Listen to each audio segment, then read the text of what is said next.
L'adhésion à un parti politique, l'engagement au sein d'une association, la participation à des manifestations, les manières de s'engager pour une cause sont diverses. La désobéissance civile en est une, et on en a tous déjà entendu parler. Mais concrètement, qu'est-ce que c'est ? Sur Wikipédia, on en trouve la définition suivante.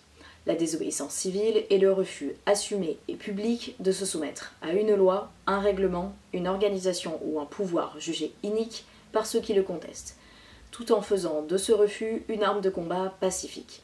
Ce terme de désobéissance civile nous vient de l'américain Henry David Thoreau et de son essai philosophique et politique paru en 1849, sobrement intitulé « La désobéissance civile ».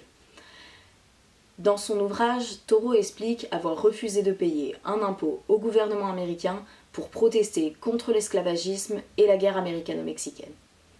Son action consistait donc en un refus de se soumettre aux règles imposées par le gouvernement américain, car il ne cautionnait pas les politiques mises en place par celui-ci.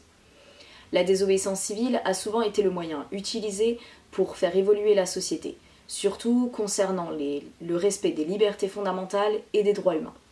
Harriet Tubman, Emmeline Pankhurst, Mahatma Gandhi, Martin Luther King Jr., Nelson Mandela sont des exemples, parmi beaucoup d'autres, de leaders de ces mouvements de contestation qui ont eu recours à des actions de désobéissance civile et qui font aujourd'hui partie des livres d'histoire. Dans une lettre, Martin Luther King Jr. a écrit ceci : « L'obéissance aux lois justes n'est pas seulement un devoir juridique, c'est aussi un devoir moral. Inversement, chacun est moralement tenu de désobéir aux lois injustes. La désobéissance civile met donc au centre de la scène la question de la légitimité plutôt que celle de la légalité. Les actions menées peuvent ainsi être directes. La révolte des femmes en Iran qui sortent dans la rue non voilées pour protester contre la politique religieuse du gouvernement qui leur impose le port du voile en est un exemple très actuel. Mais ces actions peuvent aussi être indirectes, comme les activistes écologistes qui aspergent de soupe, de purée ou de sauce tomate des œuvres d'art dans des musées.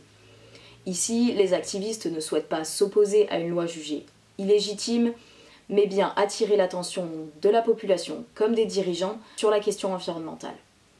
Le but est de faire une action provocante qui sera fortement médiatisée afin de replacer la question environnementale au cœur des débats et des préoccupations pour contraindre les dirigeants politiques à mener des actions concrètes.